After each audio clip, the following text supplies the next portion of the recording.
travel deep into the communist country of Cuba to see the real Cuba, a Cuba that you'll fall in love with once you immerse yourself amongst its people. From the capital city streets of Havana to the countrysides of Camagüey, I learned about the culture from those who know it best. Quiere ir al Harlem a conocer a Fidel. The philosophy about Rastafari. Tengo la historia de Asata, la biografía aquí. Through raw interactions with the Cuban people themselves, I was able to find out and better understand their thoughts about the current changes that are taking place within their country.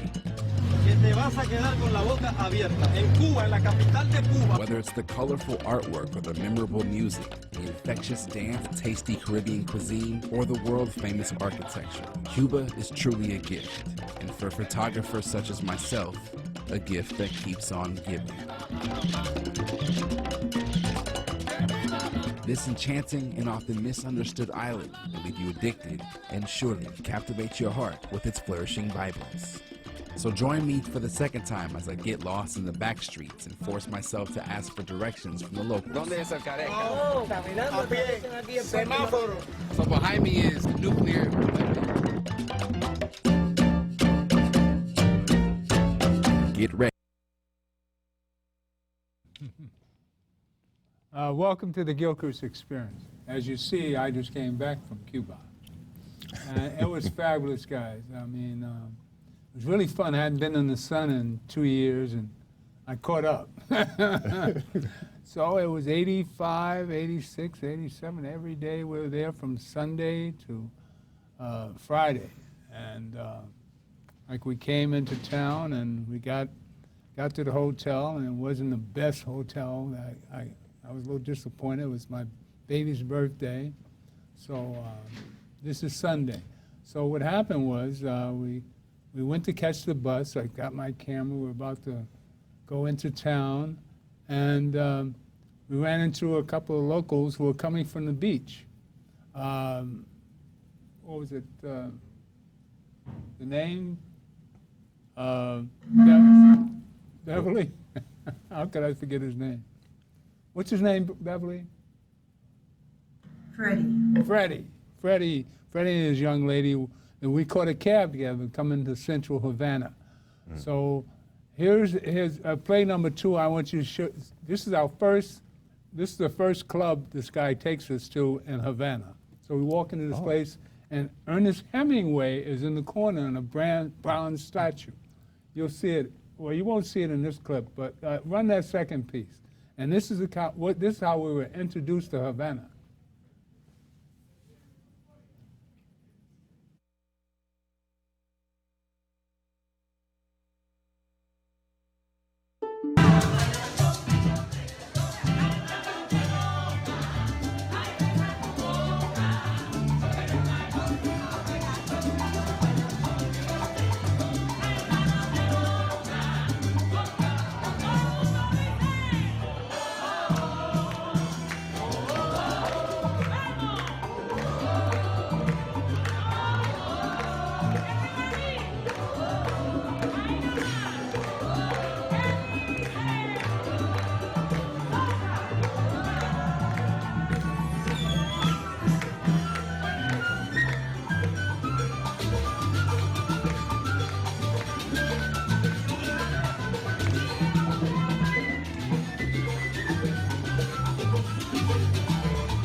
I see that was only fun for me because that just brings me back to our first few minutes in Havana. And that was my baby's birthday, so we had a good time the first day, man. So she's happy. She was. Tell him, Bev. Tell him, Bev. Tell him. I'm happy. You the man. You the man. So that was my baby's birthday, man. We had a good time in Havana, Fantastic. man. So I understand why he didn't tell me he was going. Yeah, 'cause I did tell you. Well, I know you had said that you were going to be going, but I didn't know the date.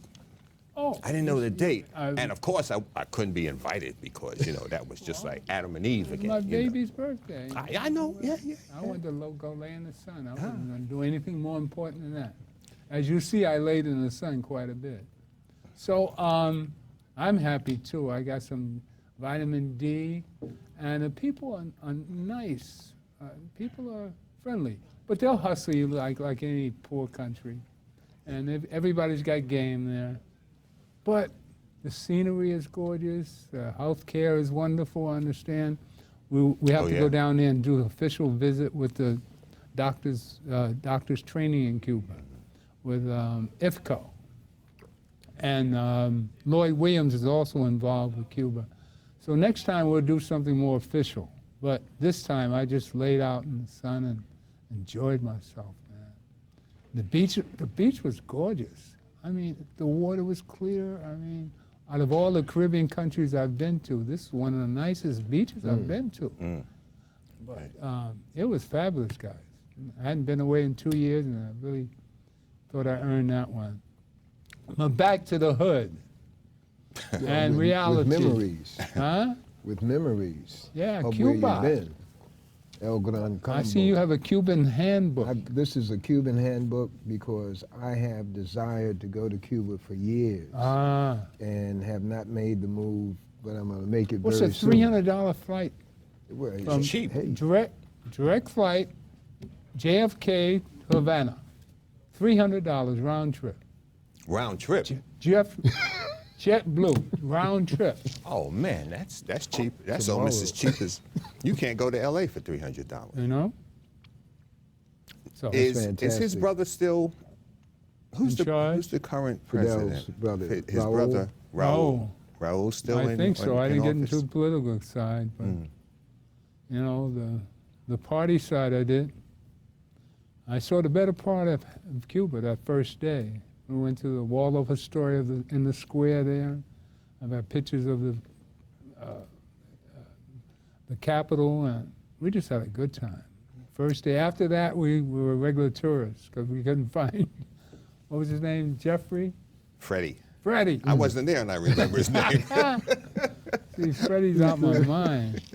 There's a sister, her name is Marlene Melton, and she puts on tours of Cuba, maybe once or twice a year. Oh, really? And travels the circuit where we are as a people, capturing the culture. Yeah. Marlene, great individual, very good thinker. And for the audience out there who knows Marlene, and I'm quite sure there are quite a few, or they can go to Facebook, find her on Facebook. Can't remember the I name need to of meet her tour. because I want to Marlene go Melton. back. She's bad. I want to go back. You want to go back? Okay. Yeah. You're going back. Yeah, That's excellent. I want to go back. Tell us about the ingenuity, and I call it ingenuity. Here are sanctions on this country. Well, you know, what's so amazing is how they deal with the cars. Yeah. I mean, I learned to drive on a 53 Chevy, and that's all I saw in that country, 53 Chevys. My father bought a stick shift because he didn't want to drive drunk. So he couldn't drive when he was drinking, so it was stick shift. Shifting the column. Not He in couldn't the shift floor. when he was drinking. Yeah. So that's how I learned how to drive, but that's all I saw is Chevys. 51, we rode in a 51, we rode in a 52, there was a 53, 54, and a 57 Ford. I even saw an Edsel. I got Edsel? a picture of an Edsel. You didn't bring any pictures with you? I got, no, not today. Oh, okay. I got a bunch of, I got a bunch of pictures and video. Only video I brought today was that one. But that, to me, was my first hour in Havana, man. And It warms my heart to see that. There was a statue, a bronze statue in the corner of Ernest Hemingway. Yeah. So this was one of the bars he hung out in the 20s. I believe it was in Havana that Ernest Hemingway wrote The Old Man and the Sea. Right. And as a kid, that was one of the few fiction books that I read. I didn't care for fiction, but I sat and read that book one afternoon and fell in love with the story. Ernest Hemingway lived here in Manhattan. He lived at the Chelsea Hotel on 23rd Street. Oh, The hotel is a landmark building. It's still there. Yeah. But that's where Ernest Hemingway lived. But I believe he wrote that story while in Havana. He loved Cuba. Yeah. Well, you should see this statue. It looks like actually him sitting in the corner. It's really amazing. Yeah, And the guy knew everybody. He was a chef in town. He was like the godfather. I mean, everywhere we went, he was, hey, Freddie, hey, hey. And we went up, we got behind the bar, and me and Bev took a picture behind the bar in this bar here. And this is a famous bar, La Florida, it was. But he even had a signature of Ernest Hemingway on the marquee. And they're famous for, was it daiquiris? But it was Margarita. Good. Margarita. That's the what salt around the rim. Yeah, it was great. But I'm back, and I caught the you know, I didn't leave the world. I caught what's happening here, and we'll get into what's happening here in America. So let's play Trump just to give back to the funny guy. A funny farm. It's a funny farm here. You should see how foreigners see this, how they view us. And so let's play this one by BBC. It's quite an eye-opener to see how foreigners see us. Play number 3, I think it is.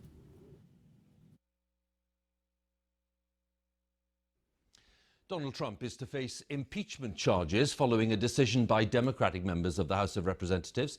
They allege that the president has abused his power by trying to force the government of Ukraine to investigate the business dealings of Joe Biden, a potential rival in next year's presidential election. Mr. Trump said Democrats had gone crazy. Our correspondent Nick Bryant is in Washington with the latest for us. Nick? Hugh, one for the history books today. The Democrats have started drafting these articles of impeachment. They're essentially criminal charges against the President of the United States. And the Democrats can use their majority in the House of Representatives to impeach Donald Trump. That would lead to the trial of Donald Trump in the U.S. Senate, where the senators act as jurors and the Republicans are in the majority. On Capitol Hill today, the battle line started being marked out for an epic political fight. A process likely to lead to the trial of Donald Trump, a constitutional spectacle seen only twice before in America's turbulent history. The Democratic House Speaker Nancy Pelosi is now ready to move forward with drafting the articles of impeachment, a charge sheet in effect, accusing the president of high crimes and misdemeanors. Sadly, but with confidence and humility, with allegiance to our founders and a heart full of love for America. Today, I am asking our chairman to proceed with articles of impeachment. The Democrats have accused Donald Trump of undermining American democracy by trying to get political dirt from the president of Ukraine, Volodymyr Zelensky, on his rival, the former Vice President Joe Biden, using U.S. military aid as an inducement. But Donald Trump arrived home from this week's NATO summit saying the Democrats are crazy, and if they're going to impeach him, they should do it fast so the country can get back to business. Are you worried, sir, about the stain that impeachment might have on your legacy? No, not at all. No, not at all. It's a hoax. It's a hoax. It's a big fat hoax. Don't you accuse me I of do any... not accuse you. It's become an impassioned and polarizing fight, and America's most powerful woman was asked if she hated America's most powerful man.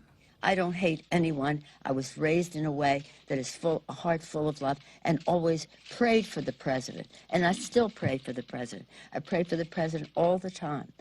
So don't mess with me when it comes to words like that. It's beginning to look a lot like Donald Trump will be impeached by Christmas and start the new year with a trial in the Senate where his Republican allies have the votes to deliver a not guilty verdict. Nick Bryant, BBC News, Washington. You know, one thing about this, I've calmed down quite a bit about Trump because it's buffoonery. I mean, this is not possible that this man can stay in power. But it's amazing how the Republicans stick with it. I mean, How the Republicans stick with Donald Trump. They have no other way to go. I mean, they're stuck in the middle. But this man's going to embarrass them every which way. But see, Trump's ego is just being halted up to the heights, man, and it's amazing. And if you watch Fox every now and then, it'll make you mad. And if you watch MSNBC, you'll get confused, or you know, different commentators have a different view, and they don't stick with the facts. I mean, the fact remains is Putin and Donald Trump are partners. Right. Donald Trump is trying to destroy America, and he's doing a great job of it. People have to understand this man is a traitor. But I can't understand how the Republicans can sit back and let a traitor destroy this country. We need to understand that this country runs on capitalism and racism. These guys are the last bastion of hope for the white male who is focused on domination.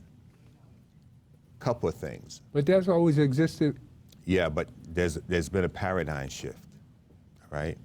They know that the majority of the country is going from white to brown.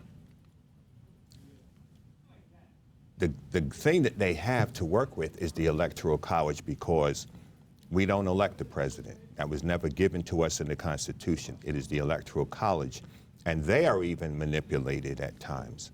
So although we talk about a democracy, we're not in a democracy, we're in a republic. We don't pick the president. The people in the Electoral College do not have to vote the way the population votes. And we've seen that not only this time, we saw it with Al Gore. When Gore had to relinquish and walk away, we've seen it, this is the third or fourth time. But what it is that we need to follow the money. A guy like McConnell, what's he getting out of this? McConnell collaborated with a Russian oligarch to bring a factory, an aluminum factory, into Kentucky. All right, these guys are strictly about money. That's what capitalism is. It's about greed. So by throwing jobs out to people so they can get a job working in the factory, the ignorant population says, oh, this is great, he brought jobs. In conjunction with whom? These are in conjunction with the people that for 70 years you said were your enemies and your adversaries, the communists. That's right. Putin, we know, has murdered people in Russia, in Britain, and here. He's murdered people. And we have a president. You remember when you signed, we were sworn into the Marine Corps. No. You were sworn in against all enemies, foreign and domestic, because the founding fathers knew there were traitors in the camp. Right. And being a traitor. So what is Trump? He's a traitor. Don't you think everybody in the Republican Party can see that he's a traitor? They can see it, but they don't care. And they're not doing governance. They're not doing, they are there for money. The whole Republican On the way Party. here to the studio, I met one of the senators. I met the guy who's in charge of this committee now from New York. I met him, and I met one of the guys that walked away from this last year. He was from Arizona, right? And I saw him on the sidewalk, and we had a little conversation on the way here to the studio. And I said to him, although you know you could not win, you should have stood your ground. You should have run, campaigned, and let the people, if the people want to go down that road, but at least you could say, I stood firm in my convictions. And this is why I'm glad that the Democrats are now moving. They're going to do the vote tonight. They will impeach him tonight.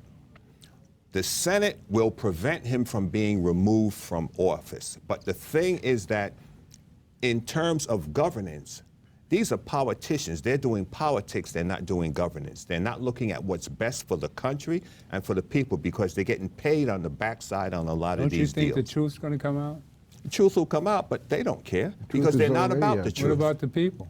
The people are look at the population that's following Trump and these Republicans. Well, this ignorance can't go on the entire year of 2020 because Trump's going to come out with some more shenanigans.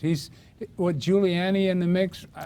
He's going to make a fool of the entire Republican Party. He's going to get indicted. We don't have to worry about a thing. This is a clown show. We got a clown leading us down. He's destroyed. Well, the amount of judges alone. 182 by the end of the year. That's the detriment. 182. This is where we're being bombarded. You young people, listen to me, audience. Whatever shade you are, you see I'm black now, all the way. But we have to judge people by the content of their character. Right. All right. We can't judge people by the color of their skin. Because we got some darkies are just as bad as the whiteys, all right? As far as stability of mind and mindset as far as doing something for humanity as a whole and taking care of your brother. If your brother's sick, your brother shouldn't have to die because he doesn't have enough money. Come on, you go to Cuba and you got the best health care in the world, on the planet. They train doctors coming from America. They're notorious for going around the world, healing the world. In Cuba. And they're happy people. I didn't see too many overweight people. Only fat people I saw there were a couple of thick people, thick, not fat. But nobody was wobbling around like they ate too much. You know what I mean? But people seem happy. They seem to have a character and a pride in themselves as human beings, no matter how poor they were. But then you come here to the greed center of the universe, New York. And Donald Trump is a product of New York.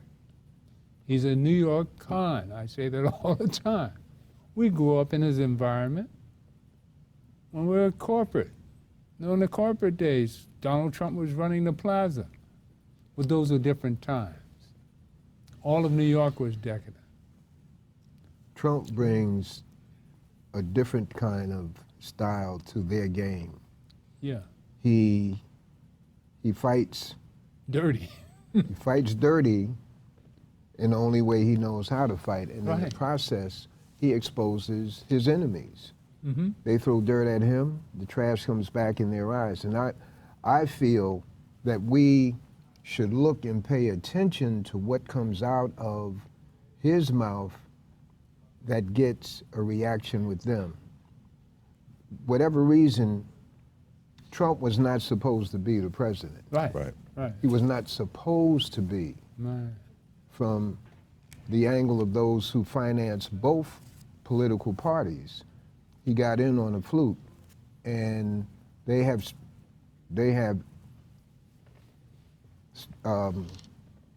tried to get, or successfully now, to taint his presidency.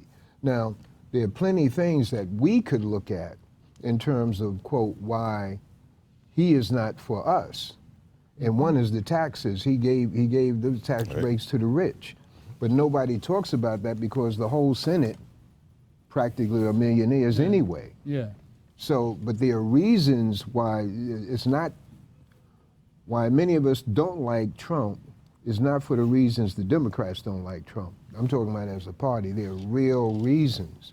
When he gets out, when he makes the speech and he indicates to the police around the nation, hey, if you bump the guy's head as he's getting in the car, hey, so what? So that's a signal that goes out. Another thing about the Justice Department, and that is the judges that he's placing in.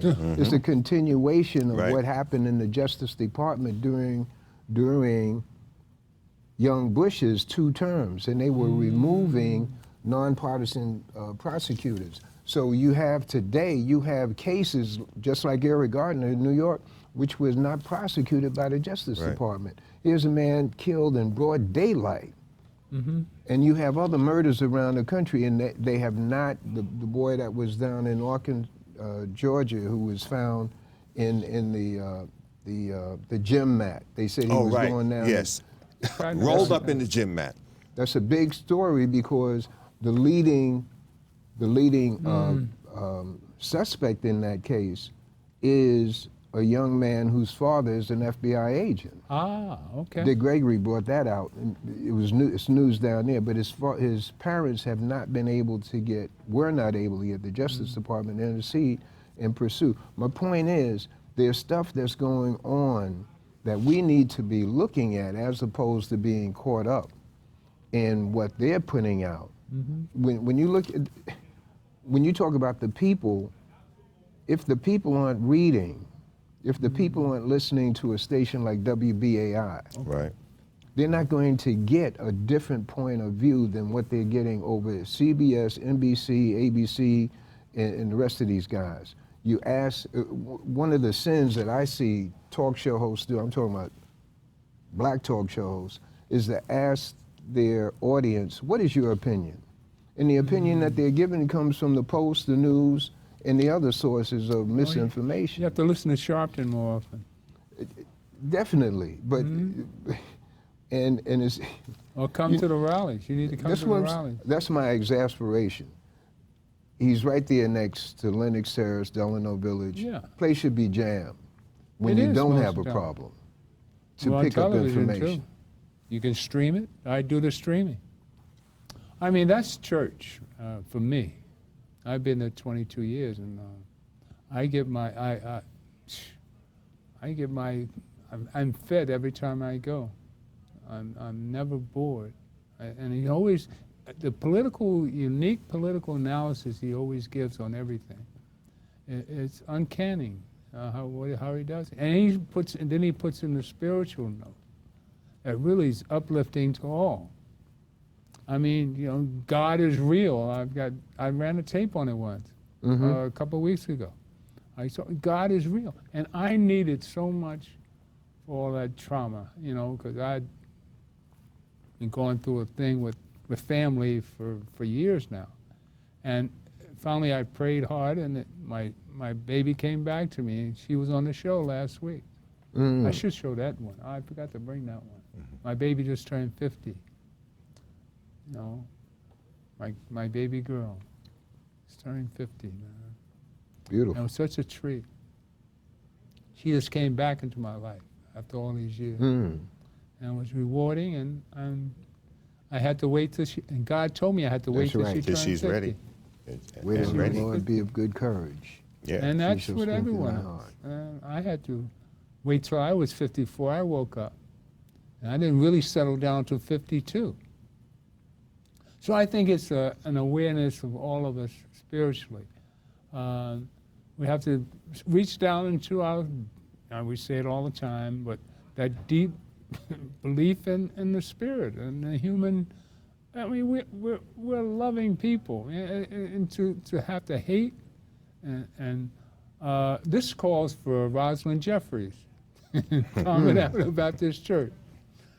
Play that piece on Rosalind. This always inspires me, because this is my home church.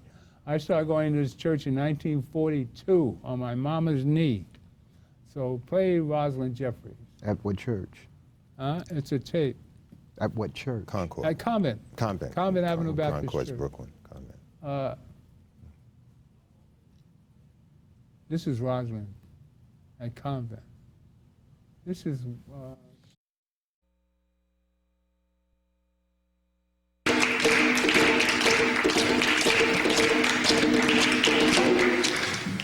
Praise God, what a blessing it is to be here at Convent Avenue Baptist Church. I give honor to Reverend Grant, your minister, and to all of those on the committee for African American history who invited me here. It's a pleasure, extra pleasure, because my good relative, Dorothy Clarkson, is here, and Dorothy, oh, my heart is just beating with love because I see you here. And thinking of J.B. Clarkson and what Convent Avenue Baptist Church represented to me as a child. J.B. Clarkson worked hard here. He was a deacon. And Dorothy Clarkson worked hard here as well. I grew up in Baptist Temple as a Sunday school teacher, teaching the Bible, and that good work that my parents did, that my mother, Mary Robinson, continued with, was such that the Spirit of God was always with me. And so that when there was trials and tribulations, what I have to say is that through it all, it was not necessarily the bio that you heard of Yale University and of all of the Metropolitan Museum of Art and the studies and the research that got me over, but it was what my mother and father and what my people represented, who praised the Lord, not just like a bump on the log, but they were active Baptists. You know, the Baptists have the emotion and the feelings that come out and reach out to you. And so on 115th Street where we lived, I was the oldest girl, and so I used to go shopping on Saturday mornings in a supermarket that was 116th Street in those days and Lenox Avenue. And as I would come out, I would be wheeling the groceries all around to go to 115th Street. Malcolm X would be standing on that corner giving his lectures and talks. And so that I stood there because he was so magnanimous, and he was drawing you so much with the words. And so I stood there and listened to him. The men would be up close, but a little kid could go around the side with the groceries, stand there half an hour, and then go on down the block. And so I had a lot of the rich culture of Harlem. I remembered Malcolm X, and I remembered the Garveyites. In the building where I lived, it was the Father Divine and Daddy Grace in the same building. Around the corner was the Yoruba people. And so my life was set to maintain the God that I knew. So no matter how many trips I took, I began with Dr. James Robinson of Operation Crossroads Africa, but my heart was always one-track mind for Jesus Christ. And so that no matter what happened, whether it was the cultures of the world coming together or whatnot, I was always back looking for the Jesus light and element, the Jesus love that continued to get me across. So that sometimes when I took a test, I remember taking the test to go to Yale University, and I heard the voice of God say, it didn't matter whatever I put down, although I think I put down the right answer. God meant for me to go there, and then when I remember not just being saved, but having that next step of salvation where you feel that you have the Holy Ghost and the fire of God, I remember saying, oh, this is so wonderful, a love of God that floods through your being, that melts anything that's hard and nasty and gets rid of your animosity quick and fast and keeps you on the right path. I said, Lord, I love you so much.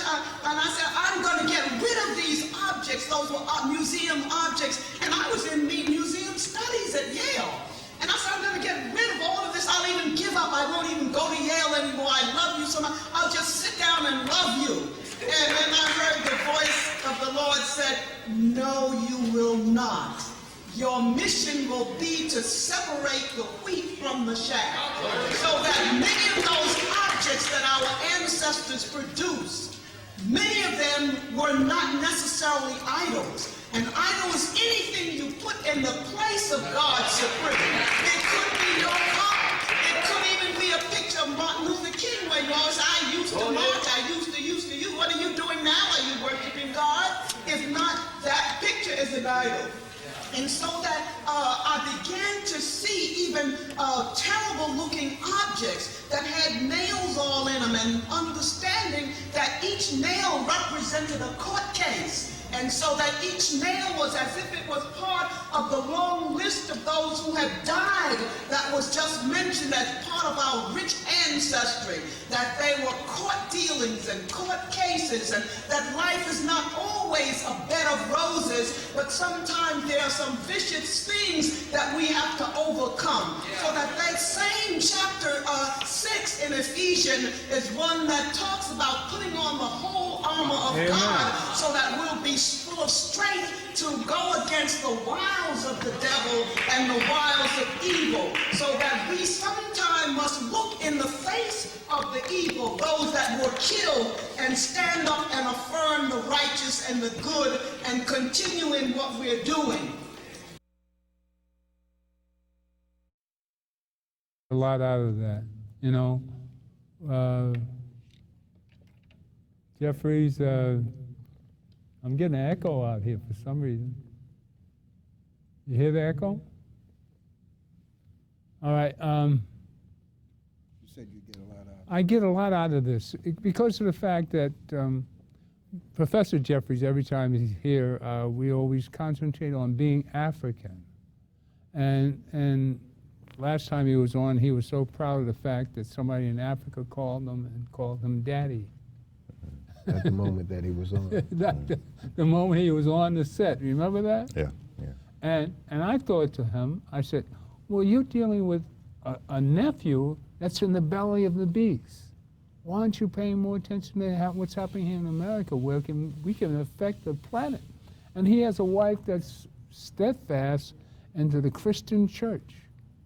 And I believe that this is our answer. Well, whatever religion you're practicing at the time. When you get into the culture of black people, African religion and philosophy, you see where Christianity has gotten, well, then folks will say, well, what about Ethiopia? Yeah. But I'm just dealing with this piece. When you go into African religion and philosophy, you see the hierarchy of the spirit gods, and it coincides with the hierarchy in the Catholic Church, which is the, quote, father of Christianity as we know it today in the Western world. My point is, when you get into the culture, Ethiopia? The Ethiopian piece, I don't know enough to speak on it, but I know enough to acknowledge that there's a lot there that we need to explore. Jesus Christ was an Ethiopian. He wasn't Ethiopian. He was an Israelite. But Jesus, the Ethiopian Jew. The Church of Ethios, the Church of Ethiopia, was initiated when one of the Ethiopian eunuchs ran into, I think it was Stephen or Paul, and he was telling him about Christ and what had transpired about his death, his resurrection. And the Ethiopian eunuch accepted Christ. He took the story, he says, this is what I want. And then he asked him, well, what prevents me from being baptized? Because he spoke to him about his salvation. The baptism doesn't save. The baptism is a public statement of the fact that you have adopted Christianity as your faith, and the death and the resurrection, all right? So therein was the beginning of the Ethiopian church. And that eunuch went back into Ethiopia. He went from Palestine to Ethiopia and brought the message into Ethiopia. We have to remember that Jesus did not live in Africa but for the first 12 years of his life, thereabout. When he was born, they had to flee Palestine and go to Egypt because Herod sought to kill him. He could hide, Joseph and Mary could hide in Egypt because they looked like the Egyptians themselves. But as Jesus got older, and there's a gap, we don't hear about Jesus again from his birth until the time he's 12 years old. And by that time, he's back in Palestine. He's in the temple, and he's teaching the elders in the temple. So that first third of his life, he's not even in Israel, in ancient Israel. He's being groomed and developed in Egypt. And it's interesting, a forerunner of Jesus Christ was Moses. Moses lived his life, the beginning years of his life, the first 40 years of his life, he spent in Egypt. Jesus spent the first third in Egypt. Moses spent the first third in Egypt. So there were things that Egypt had to do with the development of Moses the liberator, Jesus the savior. And the 42 affirmations of Kemet encapsulate the 10 Commandments. So when the Israelites came out of Egypt after that 400-year period, they had garnered a lot of things from Egypt. And Moses left Israel not only with the Israelites, he left with Egyptians as well. He had 600,000 Israelites, and there were about 600,000 Israelites and about 200,000 or 300,000 Egyptians. And there has always been the bringing in together of all mankind with Scripture. When the Israelites went into Jericho, there was a woman who was a prostitute who gave shelter to Caleb and the others who went in to scout out the city before the attack. And she said, listen, I've heard about y'all, but when you hit, I want you to leave my family intact. And she hung a scarlet cord out the window, ergo prostitution, the red light district. It was from that story. So when Israel attacked Jericho, she was spared, her family was spared, and she is from her lineage, Jesus Christ comes. So it's not all about holy, holy, this, holy, that. God is showing us that I can use a prostitute, I can use a murderer, I can use anybody to bring about what I want, which is the best for all of mankind. Yeah, that shows the point that no matter what you've done in the past, you can always correct yourself. You can always look back and just pray to God that you're doing right. And I think we really need to pray for Donald Trump. For Donald Trump. He needs it because the way he's going, he's going to be in. I mean, and pray for the people that have so much faith in him. Or this greed and selfishness. These lives can't go on but so long. I mean, come on. You're on television. We've got quotes. We got the evidence right in front of you. I can't believe that this country is that stupid. To really let the... I know, it's been that stupid in the past. And the country has been dumbed down, and it's still being dumbed down. When you look at the news, it's so repetitive. CNN used to be the place you could go to and see a different approach to the news. But the point is that there's a part of America that we haven't looked at that has been in front of us, and there are poor Caucasians who, as long as they're not a Negro, they ain't doing bad. That's not how they see it. That's Trump's base. And he can rally these people, and he does rally, but it's not all the people, it's the people who come out. The good people, I maintain, don't go out. Right. Because I can't do anything about it anyway. I'm talking about what they say. Well, that's what we have to change. I'll try and change. I don't know how good we do, because I don't know how many people watch this program. But lots of folks. I like to reach out to folks that are fair-minded. That's all. I don't care what color you are, just as you're fair-minded. And take a look at this situation. We're all stuck in America today.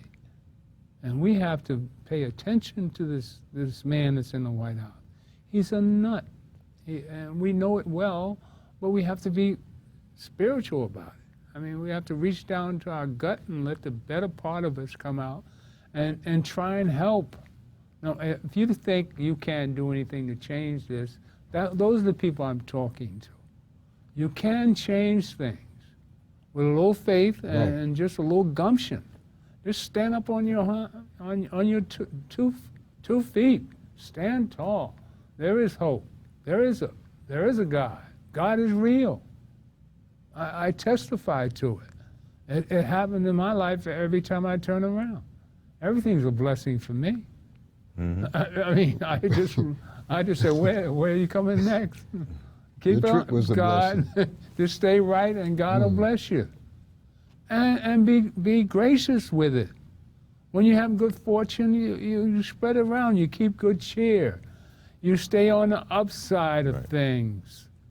You know, when you see somebody down and out, you try to uplift them. And that's what we're trying to do here. Trying to uplift you. You said it earlier, doing good deeds in combination with your belief in good. Yeah.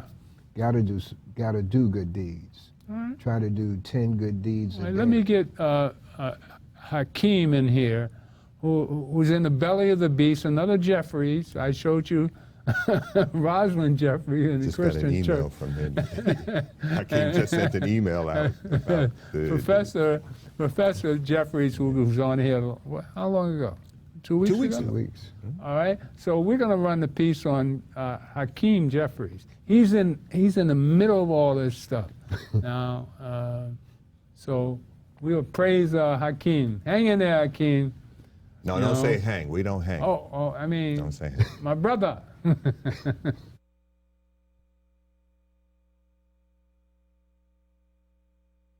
Back, Mr. Jeffries. George Washington, in his farewell address to the nation, counseled America that the Constitution is sacredly obligatory upon all. It is in that spirit that we proceed today. The impeachment of a president is a solemn responsibility that we undertake prayerfully. The scripture says in the book of Psalms, "For the Lord loves justice and will not abandon his faithful ones." We undertake this responsibility prayerfully. We do not take this step to divide, though some will cynically argue that the impeachment of this president will further divide an already fractured union. But there is a difference between division and clarification. Slavery once divided the nation, but emancipators rose up to clarify that all men are created equally. Suffrage once divided the nation, but women rose up to clarify that all voices must be heard in our democracy. Jim Crow once divided the nation, but civil rights champions rose up to clarify that all are entitled to equal protection under the law. We do not take this step to divide. And at this moment, this committee can rise up to clarify that under the Constitution here in America, no one is above the law. There are some who have asked, why should it matter that Donald Trump pressured a foreign government to target an American citizen for political gain, and at the same time withheld without justification $391 million in military aid from a vulnerable Ukraine that remains at war with Russian-backed separatists in the East? Why should it matter? Perhaps Ronald Reagan posited the best answer when he delivered a speech at the foot of the Berlin Wall in 1987 and stated, "East and West do not mistrust each other because we are armed. We are armed because we mistrust each other.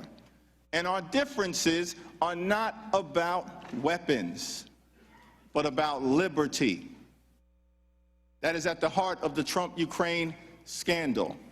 Liberty, national security, abuse of power. America is the leader of the free world.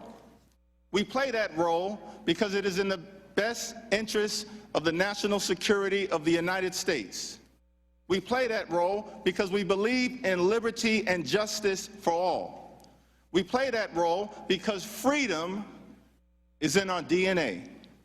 Freedom from oppression, freedom from tyranny, freedom from abuse of power. Freedom is in our DNA. What role should this committee play in defending freedom? The House is a separate and co-equal branch of government. We don't work for this president or any president. We work for the American people.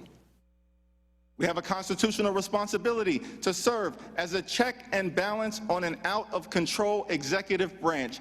That is not the Democratic Party playbook. That is the playbook in a democratic republic.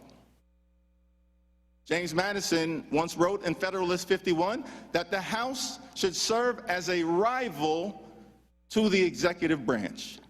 Why would Madison use the word rival?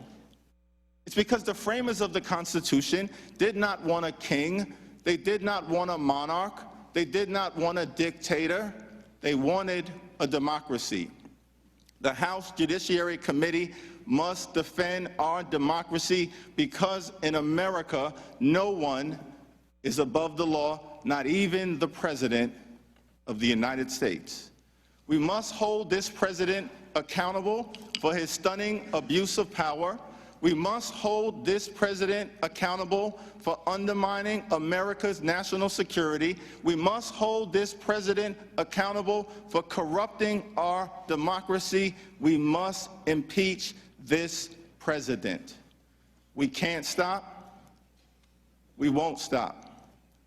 The Constitution is sacredly obligatory upon all. I yield back. Gentleman yields back. Mr. Gates. House Democrats aren't clarifying that no one's above the law. Now that's Hakeem Jeffries, and you just saw his aunt prior to that, Rosalind Jeffries. So we have a family of fighters leading the way. He was at our church 2 weeks ago. Oh, great! And I mean, he was Straight pouring. up. You know, the guy is such a scholar and a Christian, and he applies his faith to the work because he says there's no way you can deny a lie. A lie is a lie. You can't say it's not a lie. You can't deny truth and say this isn't true and this is true.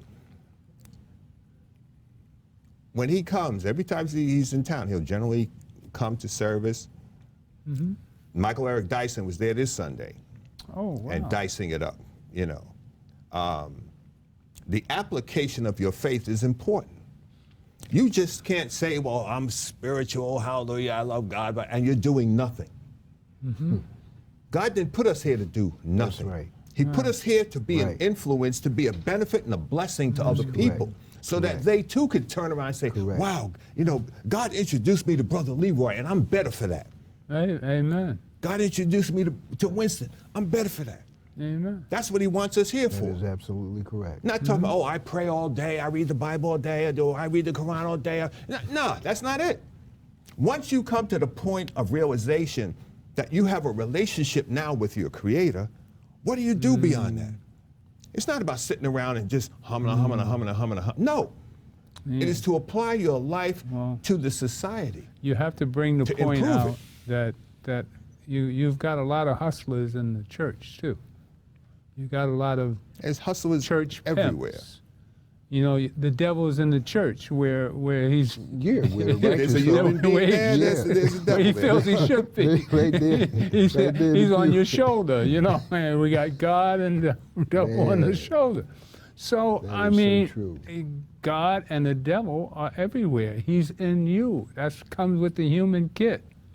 So we all have to struggle with the demons in us, you know, and I hope we show you some light here, because I've seen a light. I've been in, in the sun. I mean, I've been in front of the sun god Ra. I mean, this is ancient Egypt. You lay in front of the sun god Ra and pray, and he blesses you with the sun can't bless you. It can burn you. It can't bless you. If you pray hard enough, you don't get burnt, and you protect yourself. That's right. Yeah, living evidence. Oh man, it's been fun, guys. I hope we made some points today. Between the two worlds I see swirling around, Dr. Jeffries and wanting so much attention paid to Africa, and then his wife being a basics of the Catholic Church, of the Baptist Church, and then we got Hakeem in the middle of the belly of the beast, preaching the word. I mean, we're all over the place. This is what the human experience of being black. Or as we said to Jeffries, Professor Smalls calls the Jeffries, God's having the human experience. But we're all God's having the human experience. Correct, right. We're a spirit that lives on past That's this. correct. You're just visiting this part of your experience in life, the universe. So we're all spiritual human beings. You have to learn to find the better part of yourself, whatever you're doing. And pay attention to what's going on with Donald Trump. And pray for him. Pray for the fool. And all the other fools following him. Because this country is better than this. I mean, I just have so much, I think it's a joke. This can't go on too much longer. I mean, something, you know, God is real, so we leave it in her hands. Male and female. So, power to the people. God bless. We got a minute back for the Bronx. May I add that the final call, front page is Trump, politics, impeachment. Oh. And this Sunday at Muhammad's Mosque number 7 on 127th Street, Malcolm X Boulevard, Minister Abdul Hafiz, one of the top ministers for Minister Farrakhan, is teaching on whose birthday really is December 25th. That's number one. Number two, the beautiful mother of God, of Jesus rather, a beautiful mother of Jesus is Mary, a black woman. Yeah, of course. Definitely. Of course. In Europe, that's all you see. You go into churches in Europe. You know, black, I was told Madonna Jesus looked like me. All right? By Even a pastor. in Notre Dame Cathedral, they have the Power black to the people. Madonna and child. You've been God there. bless. I've been there. Yeah. That was wonderful.